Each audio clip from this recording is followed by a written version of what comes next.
أعوذ بالله من الشيطان الرجيم بسم الله الرحمن الرحيم اللهم صل على محمد وآل محمد وعجل فرجهم. السلام عليك يا أمير المؤمنين. السلام عليك يا أخا رسول الله. السلام عليك وعلى ذريعيك آدم ونوح وعلى جارك حود وصالح ورحمة الله وبركاته. محترم ناظرین کرام، السلام علیکم ورحمۃ اللہ وبرکاتہ. دعا اور امید ہے کہ آپ سب خیر و عافیت سے ہوں گے. ماہ مبارک رجب اور خصوصاً آج کی شب جمعہ، شب توبہ، شب المغفرت اور لیلۃ الرغائب ہے. آج کی رات رغبتوں کی رات ہے، خدا سے رابطہ بڑھانے کی رات ہے. لیلۃ الرغائب کے بارے میں رسول اللہ صلی اللہ علیہ وآلہ وسلم فرماتے ہیں کہ ماہ مبارک رجب کی پہلی شب جمعے کو لیلۃ الرغائب کہا جاتا ہے، اور اس رات کو ہمیں درک کرنے کی ضرورت ہے. اس رات میں پروردگار عالم سے اپنے رابطے کو مضبوط کرنے کی ضرورت ہے کہ جیسے رسول اللہ صلی اللہ علیہ وآلہ وسلم اپنے ایک نورانی حدیث میں ارشاد فرما رہا ہے کہ رسول اللہ صلی اللہ علیہ وآلہ وسلم لا تغفلوا عن اول لیلۃ جمعہ فی شہر رجب فإنها لیلۃ تسمیها الملائکۃ لیلۃ الرغائب. رسول اللہ صلی اللہ علیہ وآلہ وسلم ارشاد فرماتے ہیں کہ رجب کی پہلی شب جمعہ یعنی آج کی رات کے بارے میں آپ صلی اللہ علیہ وسلم فرماتے ہیں کہ تم رجب کی پہلی شب جمعہ سے غافل نہ ہونا، کیونکہ فرشتے اس رات کو لیلۃ الرغائب کہتے ہیں. جو شخص اس رات کو درک کرتا ہے، رسول اللہ فرماتے ہیں کہ جو شخص اس دن روزہ رکھتا ہے اور اس رات عبادت کرے، اللہ تبارک و تعالیٰ اس کی دعائیں قبول فرماتا ہے اور اس کی حاجات برآوردہ فرماتے ہیں. ہمیں زیادہ سے زیادہ ماہ مبارک رجب کے ان ایام کو درک کرنے کی ضرورت ہے، کیونکہ ماہ مبارک رجب یہ مقدمہ ہے ماہ مبارک رمضان کی تیاری کے لیے. ماہ مبارک رمضان کے لیے آمادہ ہونے کے لیے یہ ماہ مبارک رجب آمادہ ہے، اور اسی مہینہ وہ مہینہ ہے کہ جس مہینے میں آپ اور میرے مولا امیر المؤمنین علی بن ابی طالب کی ولادت بھی اسی مہینے میں ہوئی ہے. بارگاہ ملکوتی امیر المؤمنین سے نجف الاشرف جوار مولا کائنات علی بن ابی طالب سے یہ پروگرام ہم آپ تک پہنچانے کی کوشش کر رہے ہیں، اور خصوصاً ماہ مبارک رجب ہیں. آئیں ماہ مبارک رجب کی خصوصی امیر المؤمنین علی بن ابی طالب کی زیارت کے لیے ہمیں تاکید کی گئی ہے کہ امیر المؤمنین علی بن ابی طالب کی زیارت کرنے کی ضرورت ہے، اور عمرہ خصوصاً عمرہ کی تاکید کی ہے. دعا ہے کہ پروردگار عالم آپ تمام کو بھی حج و عمرہ بالاخص مولائے کائنات امیر المؤمنین علی بن ابی طالب کی زیارت آپ تمام کو بھی نصیب ہو، اور مولا آپ کو بھی جلد یہاں نجف اشرف کی سرزمین پہ بلائیں اور کربلا معلیٰ کی سرزمین پہ بلائیں، اور تمام ائمہ معصومین کی زیارت نصیب ہو. اور خصوصاً آج شب جمعہ ہے، آپ تمام دیکھنے والوں کی نیابت میں اور بالاخص جنہوں نے التماس دعا کہا ہے اور کہہ رہے ہیں ان کی نیابت میں آئیں، زیارت امیر کائنات، زیارت امین اللہ کی تلاوت کرتے ہیں. آپ سماعت فرمائیں گے انشاءاللہ. اللہم صل علی محمد وآل محمد وعجل فرجہم. شب جمعہ، شب التوبہ، شب المغفرت، شب دعا، شب زیارت امام حسین، شب زیارت امیر المؤمنین. آئیں بارگاہ خداوندی میں مولا کائنات کو وسیلہ بنا کے دعا کرتے ہیں، میرے اللہ ہمیں دنیا میں ائمہ طاہرین کی معرفت نصیب فرما. اللہم صل علی محمد وآل محمد وعجل فرجہم. بسم اللہ الرحمن الرحیم. السلام علیک یا امین اللہ فی ارضی وحجته على عبادي. السلام عليك يا أمير المؤمنين، أشهد أنك جاهدت في الله حق جهاده وعملت بكتابه واتبعت سنن نبيه صلى الله عليه وآله حتى دعاك الله إلى جواره فقبضك إليه باختياره وألزم أعداءك الحجة مع ما لك من الحجج البالغة على جميع خلقه. اللهم فاجعل نفسي مطمئنة بقدرك راضية بقضائك مولعة بذكرك ودعائك محبة لصفوة أوليائك محبوبة في أرضك وسمائك صابرة على نزول بلائك شاكرة لفواضل نعمائك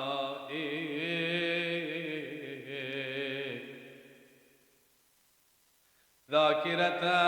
لسوابغ آلائك مشتاقة إلى فرحة لقائك متزودة التقوى ليوم جزائك مستنة بسنن أوليائك مفارقة لأخلاق أعدائك مشغولة عن الدنيا بحمدك وثنائك. اللهم إن قلوب المخبتين إليك والها وسبل الراغبين إليك شارعا وأعلام القاصدين إليك واضحا وأفئدة العارفين منك فازعا وأصوات الداعين إليك صاعدا وأبواب الإجابة لهم مفتحا ودعوة من ناجاك مستجابا وتوبة من أناب إليك مقبولا وعبرة من بكى من خوفك مرحوما والإغاثة لمن استغاث بك موجودا والإعانة لمن استعان بك مبذولا وعداتك لعبادك منجزا وزلل من استقالك مقالا وأعمال العاملين لديك محفوظا وأرزاقك إلى الخلائق من لدنك نازلا ومواعد المزيد إليهم واصلا وذنوب المستغفرين مغفورا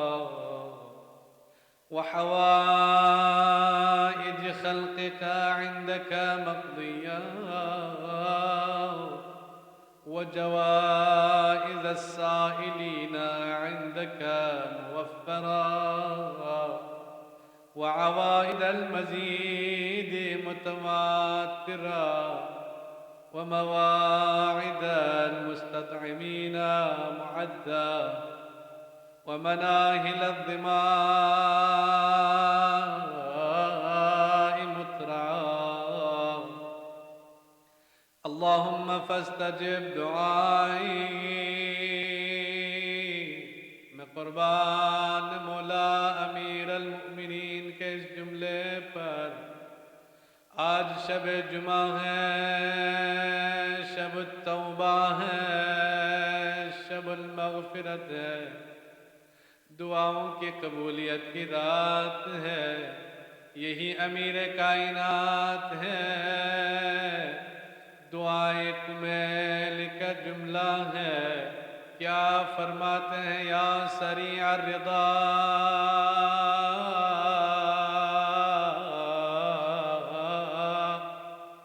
اغفر لمن لا يملك الا الدعاء، اے بندوں سے جلد راضی ہونے والے میرے اللہ،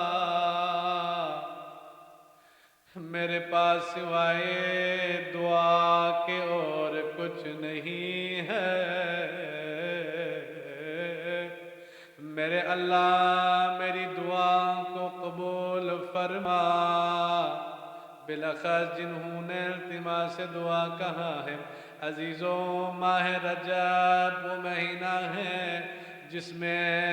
زیادہ سے زیادہ استغفار کا حکم ہے۔ معصوم فرماتے ہیں کہ اس مہینے میں زیادہ سے زیادہ استغفار کیا کرو،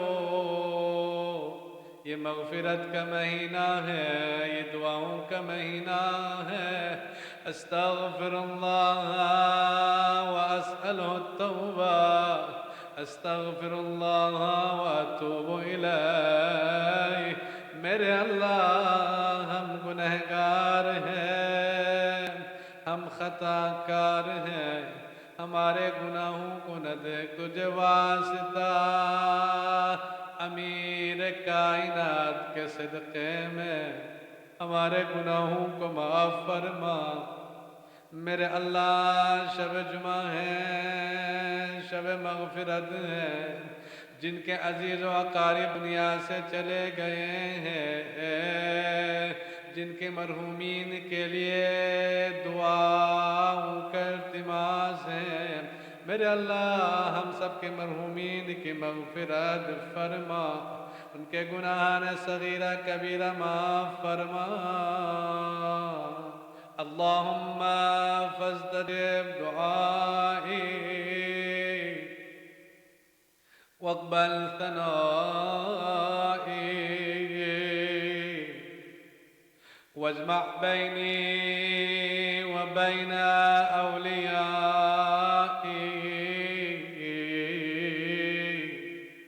بحق محمد وعلی وفاطمہ والحسن والحسین انک ولی نعمائی ومنتہى منایا وغایت رجائی فی منقلبی ومثوایا انت یا الہی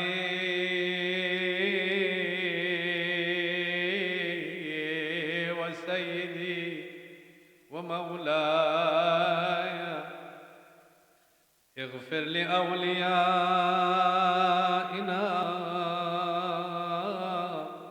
وكف عنا أعداءنا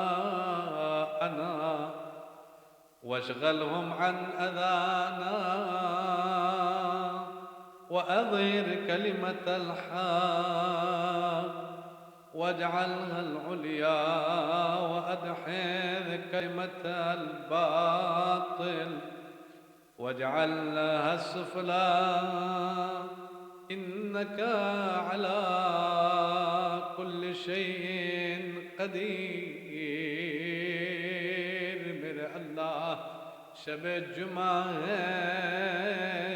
हम सब की ये दुआ है तेरी हुज्जत के ज़ुहूर में ताजील फरमा اللهم كن لوليك حجة بن الحسن صلواتك عليه وعلى آبائه في هذه الساعة وفي كل ساعة وليا وحافظا وقائدا وناصرا ودليلا وعينا حتى تسكنه أرضك طوعا وتمتعه فيها طويلا وهب لنا رأفته ورحمته ودعاءه خيرا برحمتك يا أرحم الراحمين اللهم صل على محمد وآل محمد السلام عليك يا أبا عبد الله وعلى الأرواح التي حلت بفنائك عليك مني سلام الله أبدا ما بقيت وبقي الليل ونهار ولا جعله الله آخر العهد منا لزيارتكم السلام على الحسين وعلى علي بن الحسين وعلى أولاد الحسين وعلى أصحاب الحسين وعلى أنصار الحسين السلام عليك يا قمر بني هاشم السلام عليك